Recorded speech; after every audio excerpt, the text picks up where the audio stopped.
ನಮಸ್ಕಾರ ವೀಕ್ಷಕರೇ ರೇಣುಕಾಸ್ವಾಮಿ ಕೊಲೆ ಪ್ರಕರಣದ 1ನೇ ಆರೋಪಿಯಾಗಿರುವ ಪವಿತ್ರ ಗೌಡ ಈಗಾಗಲೇ ಜೈಲಿಗೆ ಸೇರಿ 1 ವರ್ಷ ಕಳೆದಿದೆ.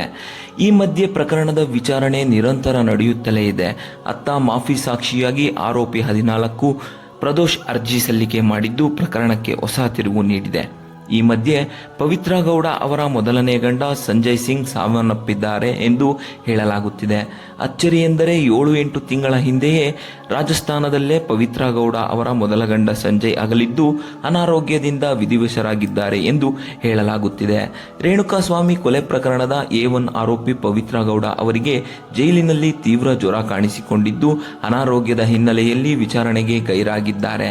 ಈ ಹಿನ್ನೆಲೆಯಲ್ಲಿ ಮಹಿಳಾ ಬ್ಯಾರಕ್ನ ಅಧಿಕಾರಿಯನ್ನು ನ್ಯಾಯಾಧೀಶರು ವಿಡಿಯೋ ಕಾನ್ಫರೆನ್ಸ್ ಮೂಲಕ ವಿಚಾರಣೆಗೆ ಕರೆಸಿಕೊಂಡು ಪವಿತ್ರ ಗೌಡ ಆರೋಗ್ಯ ಹೇಗಿದೆ ಎಂದು ಪ್ರಶ್ನಿಸಿದ್ದಾರೆ.